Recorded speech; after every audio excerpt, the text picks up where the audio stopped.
Okay, before I start throwing on the wheel, I'd like to show you how I set up my bat system. Since I'm making smaller pieces, so if you want to save room on your shelf, use a smaller bat will be better. And in my previous video, I show you how to convert your wheel head into the bat system for smaller bat. I can refer to my earlier video. I drill 2 holes and then I tap the screw here, the thread here, so I could use a smaller bat pin to just hold it, just screw it on instead of the original wheel. When it comes, you have 2 holes, but the hole has no thread, so the screw is loose. And I drill 2 holes here, so and then tap the thread on it, so I could use the pin to screw it on, so it stays. Okay, so that's my bat pins. And normally the bat pin is about this long, and I just cut it so it will be shorter, so I don't need to spend a whole lot of time to just try to screw it on. So this bat pin is staying here, and if I don't need it, I just unscrew it. Okay, that's my system. And then this material is called absorber. It comes as a very large sheet, and I just use a scissor. I draw a circle and then scissor to cut it and punch 2 holes here, so it just fit in right there. And this serves stabilize my bat, because this material, when you wet it and you put it on the wheel head, it kind of create a friction. So if your bat is, the hole of the bat is too loose, and it can grab it, so your bat is not going to move around. So that's my setup for the bat system. And then after I'm done, I just remove it and put another smaller one. So that's my system. And of course, you can buy the commercial one that they have a larger bat and then cut a square hole and you can pull it out. Okay, but I find out my system is also very good too. Okay.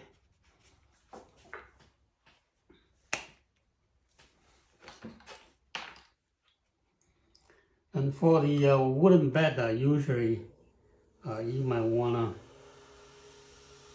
add a little bit of water here, just a tiny little bit, not too much. If you have too much water here, it might slip up. But when you have a wooden bat, a little bit of water help your clay to stick to the bat. If you have the metal bat or something like plastic bat, you don't need to have any water at all. Okay, just make sure that if you have a water on the plastic or the right on the wheel head, your piece might slip off. Okay. And before you start it, usually you might want to kind of make sure your clay is stick on the bat. Okay, so you want to slap on it, and also while you are doing it, maybe you can spin the wheel so you can also adjust it. So you will have less effort to center it. So now the whole system is, the piece of stick and it's quite more or less in the center already. So I will have less effort to try to center it. Okay. Right, this is about 3 pounds of clay, and I'm going to make a bowl. Okay, out of 3 pounds of clay, and try to use the bowl rib. Okay, this is the 3 sizes 3, 4, and 5 inches of my bowl rib. Is very good for compressing the inner part, especially the center part of the bowl. You will have a less effort to try to smooth it. Okay, when you are using my bowl rib, okay, the round rib.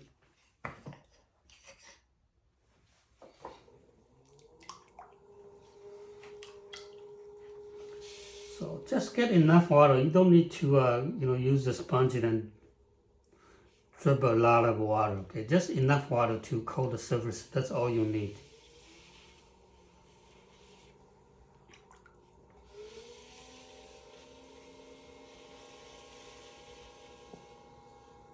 In the meantime, I try to curve my fingers so I have a lot of point pressure to the surface. It saved me a lot of effort. So that I'm curving my finger using here, and the point pressure to push on the clay. And you see that now, maybe within 30 seconds and 1 minute, I got my clay center already. And I don't have a lot of water going down the splash pan. Right, once I have centered, then I'm going to try to drill the hole. So usually I'm using my right thumb to do it, and the left thumb is kind of hold it to get more pressure to my right thumb. Or you can use your both thumb do that, the leverage like that. Okay. Just go drill the initial hole there, and then you're going to drill a bit deeper by using more pressure. I'm using my left hand because the way the wheel spin is more efficient when I'm drilling this in this direction. Okay, the wheel is moving away, so my hand, I'm working on the right hand side, is more efficient than doing that on the left hand side. Okay, and then just go and using the tip. Okay, you don't want to curve the tip. Keep your tip straight, and then maybe bend a little bit outward. So using the pad of your tip and drill from the center all the way. And when you are drilling, in the meantime, you see that my elbow, okay, my wrist is rest right on the splash pan to stabilize. So I rest my left hand on my right hand, and right hand is resting on the splash pan, so the whole system is more stable. And take it all the way. Usually I leave it a little bit more than half of an inch, maybe 5/8 of an inch. Okay, about like 15 millimeters. And then once you reach to the right thickness, and if you're not sure, get a needle, start the wheel, get a needle tool to check it. I usually just eyeball it. All right, and then I can move your finger, the fingertip, slowly to the sideway. And since I am making a bowl, so I want to have a curve, okay, a little curve on the inside instead of going straight 90 degrees corner. So a little curve.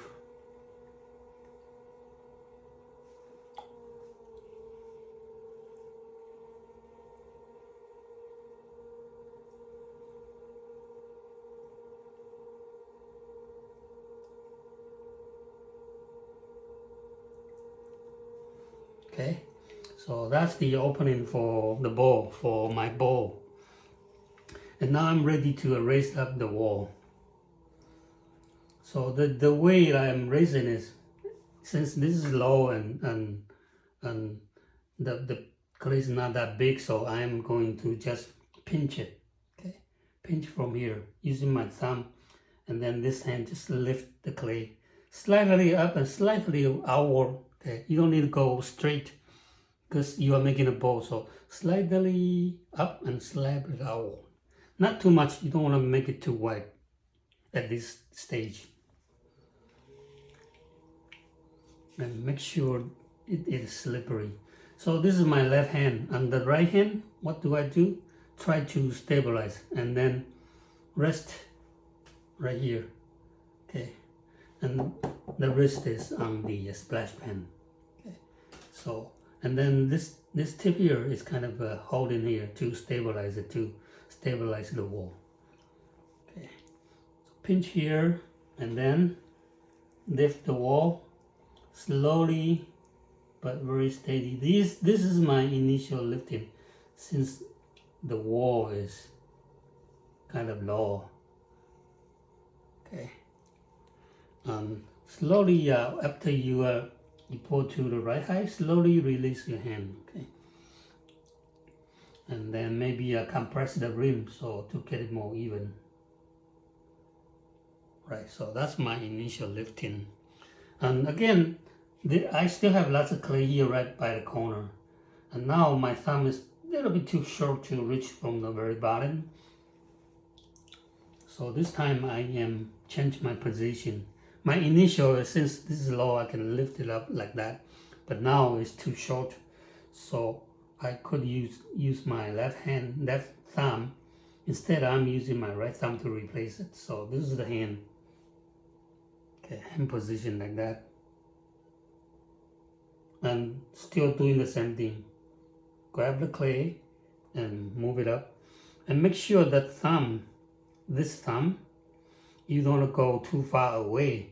Always attach here so that the tip of the thumb has more support by attaching the thumb here.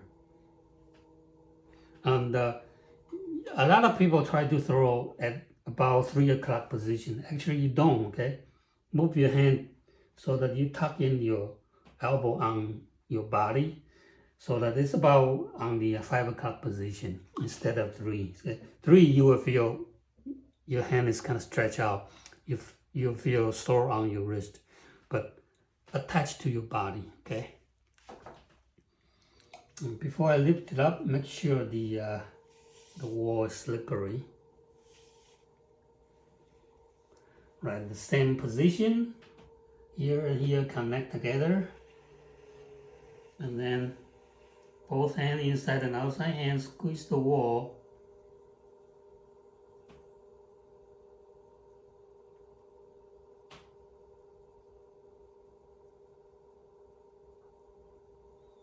Little bit upward, a little bit outward. So you see that I try to squeeze a lot of clay from the bottom to the top. So this is my second pour. And make sure it is slippery by just adding enough water. And if you have slip, you can remove the slip of your fingers and then coat it back. If you don't, you can just add a little bit of water to it. Right, slippery inside and feel slippery outside. Okay, still I have lots of clay here, so I'm going to pour more clay from the bottom. Doing the same thing here, okay, connecting together. Inside hand and outside hands. Inside fingers. Okay, you don't want to curve too much. Okay, try to use the pad of your finger, kind of push. And then the outside finger kind of squeeze, okay? The outside hand could be a bit lower, okay? The outside thumb could be a little bit lower so that when we pour up, it's more efficient.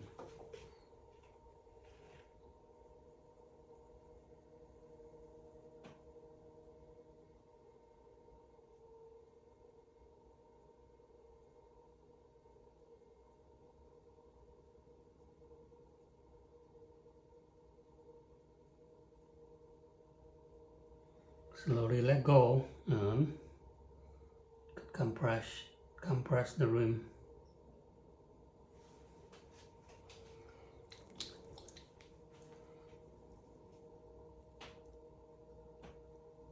Slippery, bit slippery.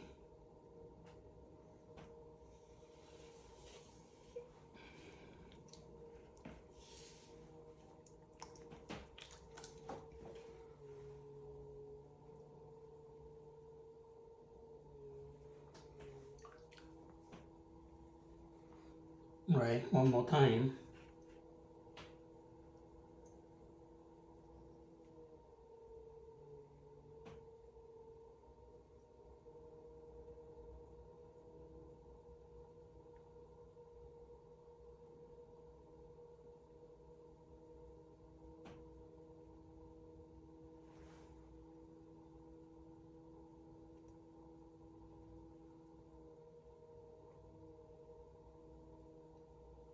Right, so I think that's good. The wall is it's thin enough, but not too thin, okay?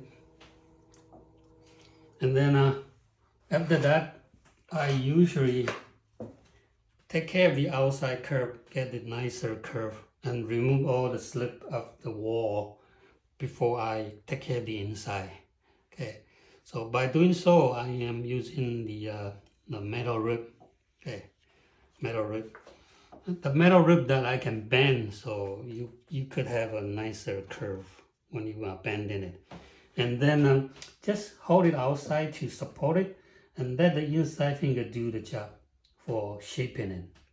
Okay, and when you are shaping it, make sure that your eyesight is always look at, not instead of looking at the rib, you go look at a bit further to see what the contour, what is the curve needs to improve, and then inside and do the adjustment. Okay, so you don't need to look at right on the rib. Okay, just look a little bit further. Okay.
Right, so I take care of the outside curve. And then I'm going to smooth the inside.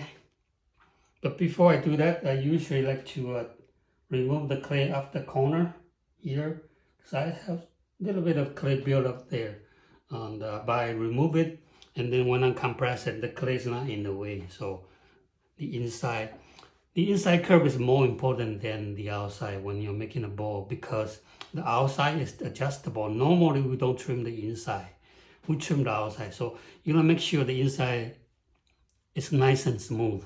Okay, that's the more important part for a bowl. Outside, you can just trim according the inside of the curve.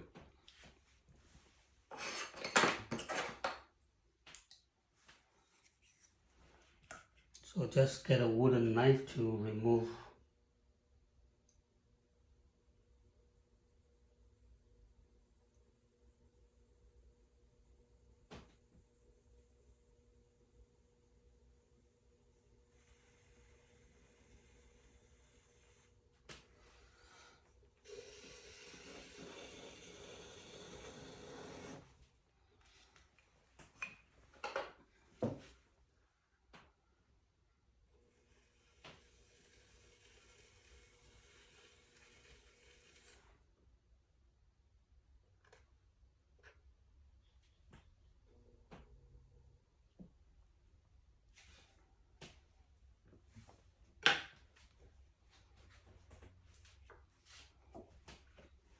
Right, so let me use a sponge to remove the slip.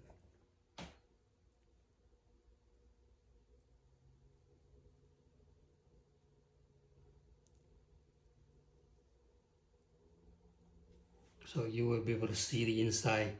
Actually, if you are doing a good job, the inside of the curve is very smooth, very even already, except for maybe a little bit here and a little bit here. Usually this part here and this part here is not consistent. So all you need to do is just taking care of this part here.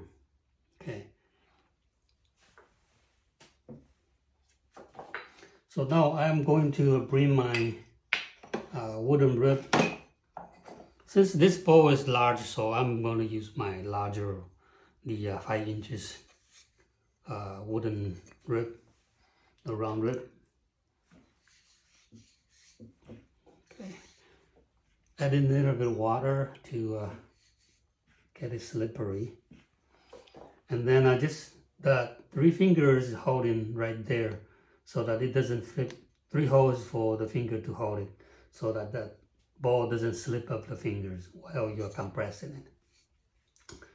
You can do that. Just go from the very center point and slightly move toward the right.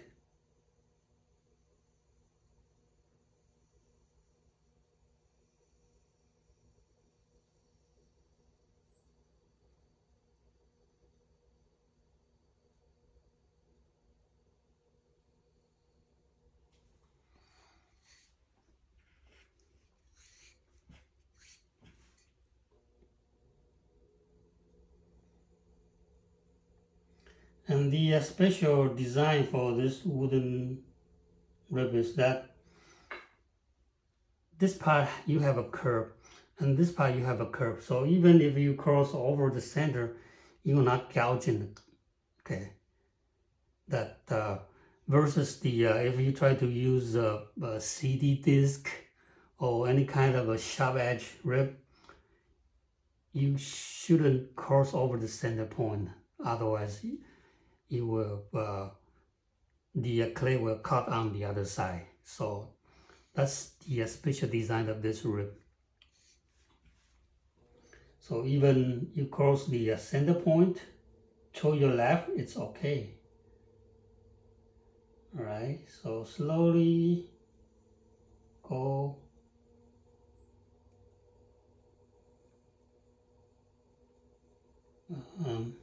Compress it. So it depends on how you hold the rib. If you hold the rib more vertical, then you create more circle to compress. If you hold your rib more horizontal, then your curve, will have larger curve. So if you want to push out wider, you can hold your rib a bit horizontal. If you are making more vertical, then you hold your rib more vertical. Okay, that's how you do it. Okay, and basically it's just this part here that you need to take care of it. Other than that, the rest of it should be easy because when you try to stretch it, you already take care of it. Okay.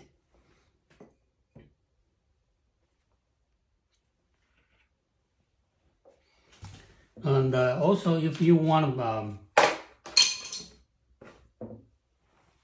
remove the throwing mark, you could use metal rib, just slightly compress it. Remember, when you're using the sharp edge like CD disc or the metal rib like this, when you try to compress it, don't go over the center point, okay, away from it. And I'm just going to remove the wooden texture a little bit, so I don't need to compress a whole lot, okay. And bend the rib a bit.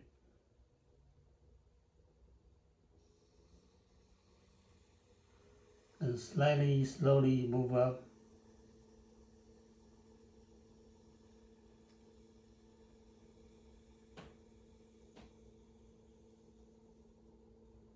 That's all. Okay, you can see the inside is very smooth. Now all I need to do is to take care of the rim. Okay, depending on if you want a thicker rim or thinner rim. If you have thinner rim, then the whole piece looks lighter. It's for visually. So what you want to do is just compress it using the same material that I show you. That's the absorber. I just use a scissor to cut it into a small piece. It's nice for the chamois, okay, to compress the rim.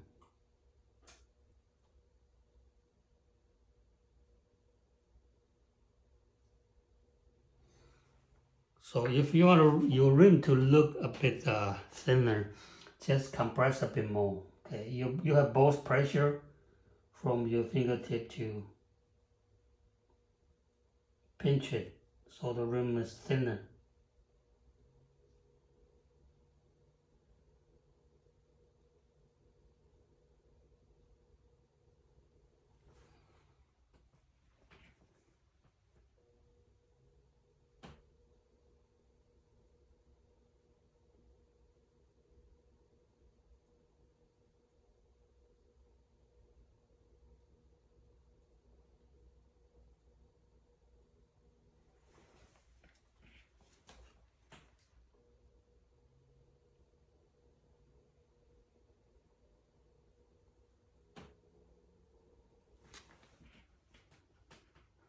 So now you can see the rim is thinner, so the whole piece looks like it's very thin piece of a ball. Actually, it is not.